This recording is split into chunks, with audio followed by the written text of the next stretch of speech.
December 7, 1941. Pearl Harbor is burning.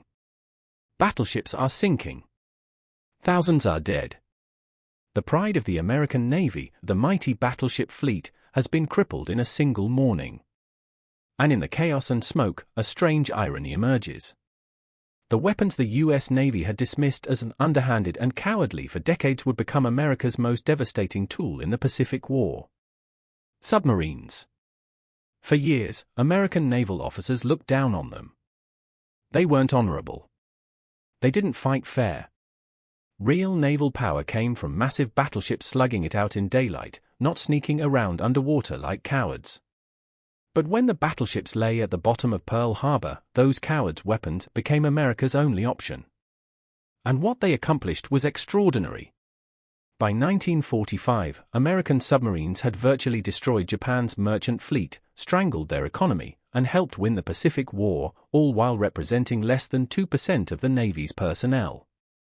This is the story of how the U.S. Navy went from despising submarines to depending on them for survival. It's a tale of prejudice, desperation, innovation, and some of the most dangerous warfare ever fought. If you love naval history and stories of how pride almost costs everything, hit that subscribe button. Drop a comment with your thoughts on submarine warfare. I want to hear your take. Let's dive in. To understand why the U.S. Navy hated submarines, you need to understand what the Navy loved: battleships. From the late 1800s through the 1930s, battleships were the ultimate symbol of naval power. These were massive steel fortresses, some over 800 feet long, displacing 30,000 to 40,000 tons, armed with guns that could fire shells weighing as much as a car for over 20 miles. Battleships represented decisive battle doctrine. The idea was simple: two fleets meet in open water, line up their battleships, and slug it out in a fair fight. The side with bigger guns, thicker armor, and better training wins. It was naval warfare as spectacle, honorable, visible, and glorious. This wasn't just military strategy. It was culture. Naval officers were gentlemen. They came from good families, attended the Naval Academy, and saw themselves as part of a noble tradition stretching back to Nelson and the great age of sail. There were rules. There was honor. There was a right way to fight. Submarines violated everything battleship officers believed in. First, submarines were invisible. They attacked from hiding. A submarine could sink a battleship without the battleship ever seeing it coming. Where was the honor in that? Second, submarines targeted merchant ships, unarmed civilian vessels. In the Gentleman's Code of Naval Warfare, you fought other warships. Attacking merchant ships, especially without warning, was considered barbaric. Third, submarines were dangerous to their own crews. Early submarines were cramped, smelly, prone to mechanical failure, and had a disturbing tendency to sink accidentally. Officers who could command a battleship with its clean decks and spacious quarters had no interest in commanding a floating coffin that smelled like diesel fuel and unwashed men. American Admiral William Sims, a highly respected naval leader, said in 1921 that he would like to see submarines abolished from the navies of the world. He wasn't alone. Many senior officers agreed. When submarines were used aggressively in World War I, particularly by Germany's U-boats, American naval officers were appalled. German U-boats sank merchant ships without warning, including passenger liners. The sinking of the Lusitania in 1915, which killed 1,198 people including 128 Americans, was seen as evidence that submarine warfare was inherently dishonorable. After World War I, there were serious international discussions about banning submarines entirely, like chemical weapons. The Washington Naval Treaty of 1922 tried to limit submarine warfare, requiring submarines to follow prize rules: surface, stop the merchant ship, allow crew to evacuate, then sink it. This made submarines nearly useless for commerce raiding. The U.S. Navy's focus remained overwhelmingly on battleships. Submarine crews were seen as second class. The best officers commanded battleships. Submarine duty was for those who couldn't make it in the real Navy. Interestingly, Japan took submarines more seriously, but for a specific reason: they planned to use them against warships, not merchants. Japanese submarine doctrine focused on ambushing the American fleet as it crossed the Pacific. This seemed more honorable, submarines attacking military targets rather than civilian ships. But even Japan invested most of their resources in battleships.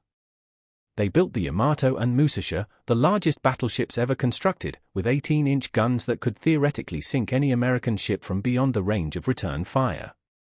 Both the US and Japan went into World War II believing battleships would decide the war. Both were wrong. When war came, the US submarine force was small, underfunded, and operating with fatally flawed equipment.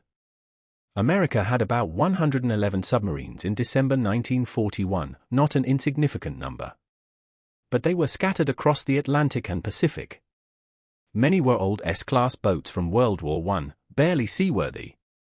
The newer fleet submarines were better but still had serious problems. More critically, American submarine tactics were cautious and conservative. Submarine commanders were trained to avoid risk, stay deep, and only attack when conditions were perfect. This made sense for peacetime training when losing a submarine meant a board of inquiry and ruined careers. But it was terrible doctrine for actual war. And then there were the torpedoes. American torpedoes in 1941 were sophisticated weapons, too sophisticated. They had magnetic detonators that were supposed to explode underneath enemy ships, breaking their keels. They had depth-keeping mechanisms to run at precise depths. On paper, they were better than anyone else's torpedoes. In reality, they were disasters. The magnetic detonators often exploded prematurely or not at all. The depth-keeping mechanism made torpedoes run too deep, passing harmlessly under targets. And the contact detonators, when torpedoes did hit, often failed to explode. But in December 1941, the Navy didn't know this yet. They were about to learn the hard way. On December 7, 1941, Japanese carrier aircraft attacked Pearl Harbor. 8 battleships were hit, 4 sank, 4 were damaged. Over 2,400 Americans died. The battleship fleet that was supposed to win the war was crippled. But here's the crucial detail: the Japanese didn't target the submarine base. The submarines at Pearl Harbor were untouched. And critically, America's 3 aircraft carriers were at sea and escaped destruction. Suddenly, the cowards' weapons were among the few offensive tools America had left. Within days, American submarines were ordered to execute unrestricted submarine warfare against Japan. This meant exactly what German U-boats had done in World War I: sink any Japanese ship on sight, military or civilian, without warning. This was a complete reversal of everything the US Navy had said about submarine warfare for 2 decades. The same officers who had condemned U-boats as immoral now ordered American submarines to do exactly the same thing. The reason was simple: desperation. With the battleship fleet out of action and Japan advancing across the Pacific, submarines were the only way to strike back immediately. The early war patrols were disasters, but not for the reasons you'd think. American submarines were getting into position. They were finding targets. Commanders were making attacks. And the torpedoes weren't working. Commander Dudley Mush Morton, who would become one of the most successful submarine commanders of the war, fired 24 torpedoes on his first patrol. He should have sunk multiple ships. Instead, he got maybe 1 confirmed kill. The torpedoes either exploded prematurely, ran under the target without exploding, or hit and failed to detonate. This wasn't just Morton. It was happening to everyone. Submarine commanders reported perfect torpedo shots that produced no results. They watched torpedoes hit enemy ships with a metallic clang and then bounce off without exploding. The torpedo scandal would become one of the most frustrating problems of the early war. It took nearly 2 years to fully fix all the torpedo problems, 2 years when American submarines were fighting with one hand tied behind their backs. Making it worse, the Bureau of Ordnance, the Navy organization responsible for torpedoes, refused to believe there was a problem. They insisted the torpedoes worked perfectly and any failures were due to commander error. This created an impossible situation. Submarine commanders risked their lives and their crews making dangerous attacks, watched their torpedoes fail, and then were told by desk officers in Washington that they must have done something wrong. Some commanders started being relieved of duty for lack of aggression when in reality their torpedoes simply didn't work. The Bureau of Ordnance's stubborn refusal to acknowledge the problem cost American submarines hundreds of kills in 1942 and 1943.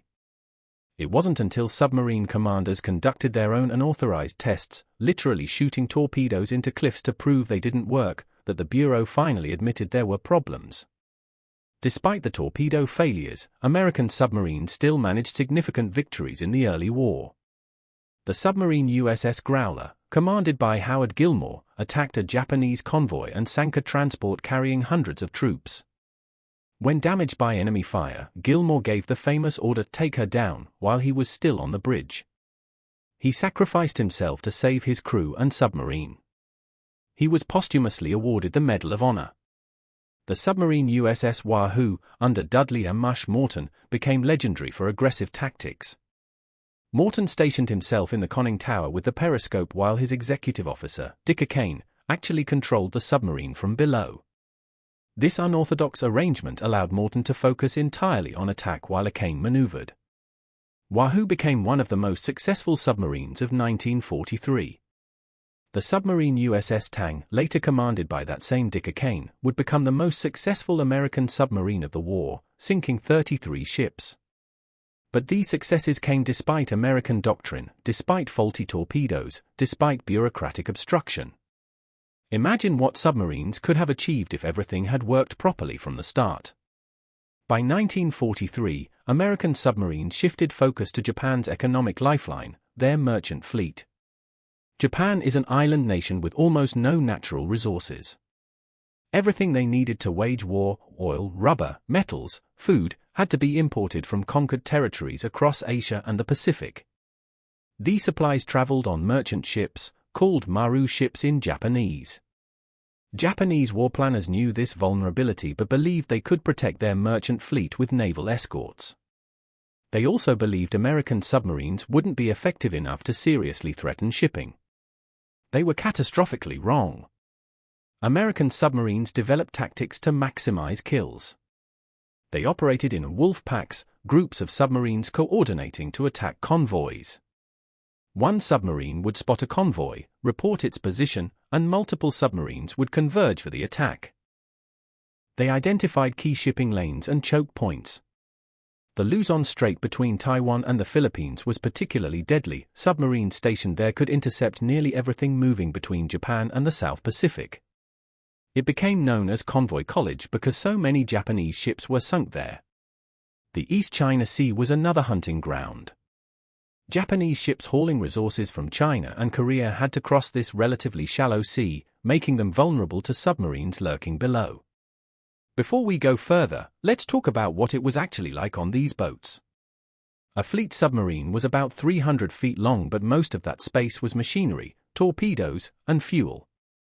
The crew of 60 to 80 men lived in incredibly cramped quarters. Sailors slept in bunks stacked 3 high, often sharing hot bunks. When one sailor went on duty, another would sleep in his still warm bunk.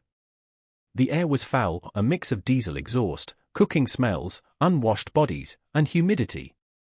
Submarines couldn't surface often in enemy waters, so they ran on batteries while submerged, which limited air circulation. The air got so bad that cigarette lighters wouldn't stay lit because there wasn't enough oxygen. Fresh water was severely rationed. Sailors might go weeks without a proper shower. Fresh food ran out after a week or two, replaced by canned goods. Bread grew mold. Vegetables rotted. By the end of a 2-month patrol, the smell inside a submarine was indescribable. And always, there was danger.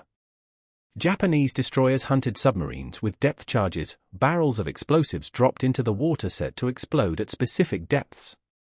A submarine under depth charge attack would go silent, creeping slowly at depth while explosions rocked the hull. Light bulbs shattered. Cork insulation rained down. Pipes leaked. Men waited in the dark, not knowing if the next explosion would crush the hull and kill them all. Submarines had the highest casualty rate of any branch of the U.S. Navy.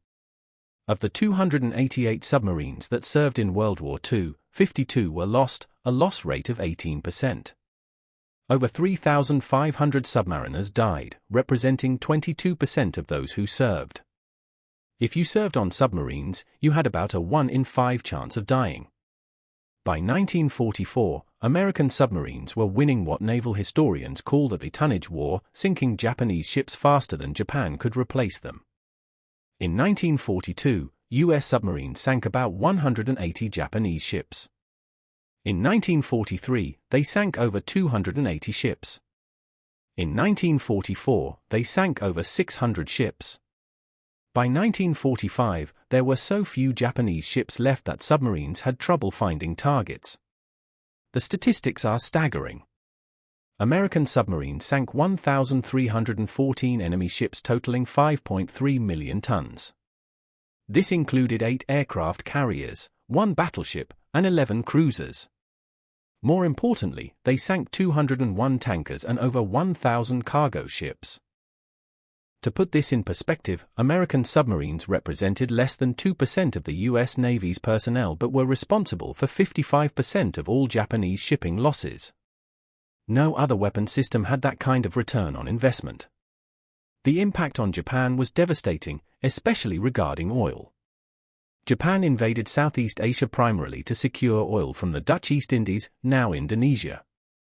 In 1942, oil tankers successfully transported oil from the Indies to Japan.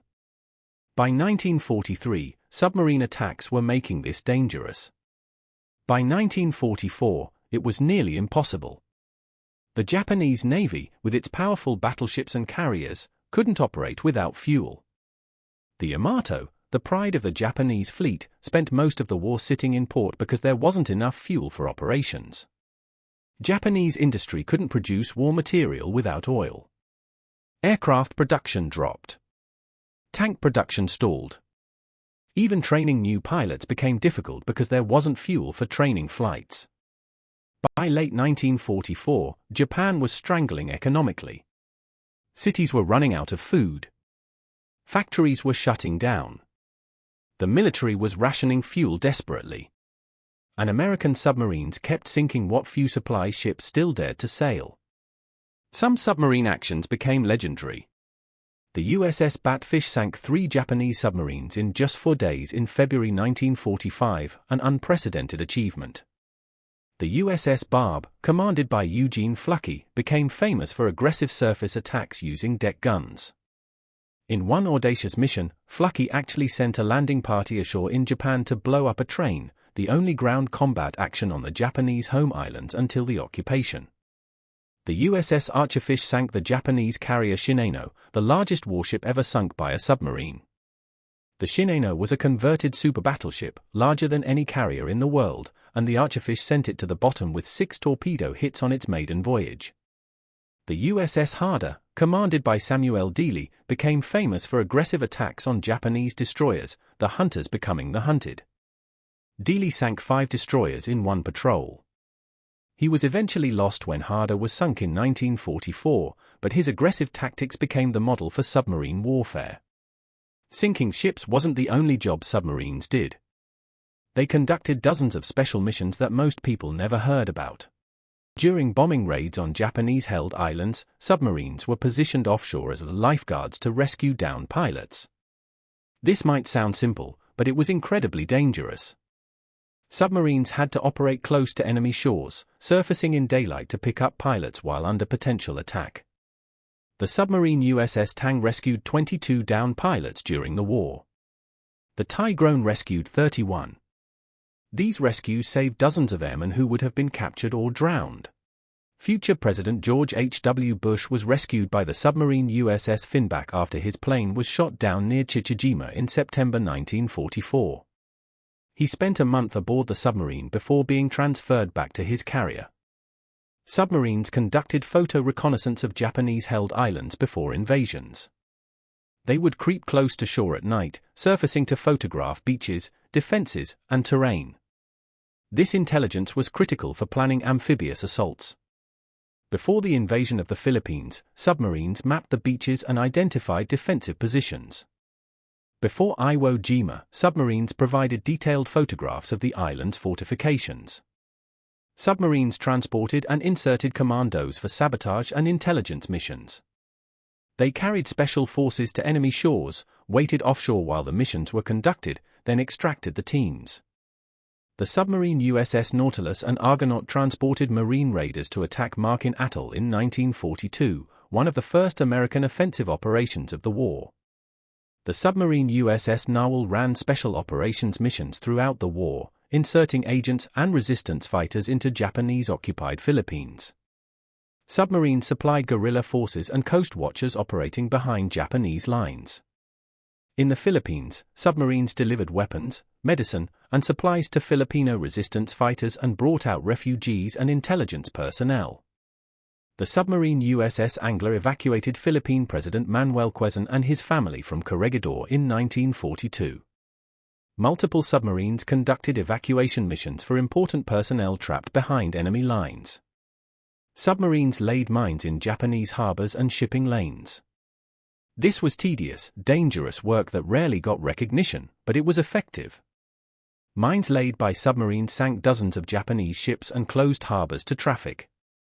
The submarine Spadefish conducted mine-laying operations in the Sea of Japan itself, one of the most dangerous missions possible. The Sea of Japan was surrounded by Japanese territory and considered safe by Japanese planners. American submarines proved them wrong. By 1945, American submarines had sunk so much Japanese shipping in open waters that they started looking for new hunting grounds. The Sea of Japan, the body of water between Japan and Korea, still had ship traffic because Japanese commanders thought it was safe from submarines. They thought this because the Tsushima Strait and other entrances to the Sea of Japan were heavily mined and guarded. It seemed impossible for submarines to get through. In June 1945, Operation Barney sent 9 submarines through the minefields into the Sea of Japan using new FM sonar that could detect mines. 8 submarines successfully made it through. Inside the Sea of Japan, they found abundant targets, Japanese ships sailing without escorts because they thought they were safe. Over 10 days, the submarines sank 28 Japanese ships and completely disrupted shipping. One submarine, the Bonefish, was lost, but the operation demonstrated that Japan had nowhere safe left. By summer 1945, American submarines were running out of targets.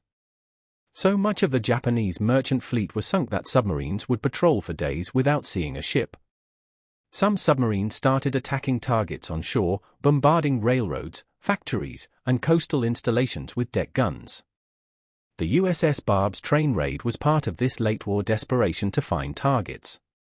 Submarines also gathered intelligence on Japanese defenses for the planned invasion of the home islands. They photographed beaches, measured tide patterns, and assessed coastal fortifications, preparation for an invasion that the atomic attacks made unnecessary. When Japan surrendered in August 1945, American submarines had accomplished something extraordinary. Sank 1,314 enemy ships, 5.3 million tons. Destroyed 55% of all Japanese maritime losses. Represented less than 2% of Navy personnel. Conducted hundreds of special operations. Rescued 380 downed pilots. Strangled Japan's economy and war machine. The Japanese merchant fleet was essentially destroyed. Of the roughly 2,400 merchant ships Japan had at the start of the war, fewer than 200 were still afloat by August 1945. Japan's military and civilian economy had collapsed. Admiral Charles Lockwood, commander of Submarine Force Pacific, later wrote, "The submarine did more to bring Japan to her knees than any other single weapon." But the victory came at a price. 52 submarines were lost. 3,506 submariners died, 22% of those who served. Submarines had the highest casualty rate of any naval branch. Some submarines simply vanished. The USS Wahoo was lost with all hands in October 1943.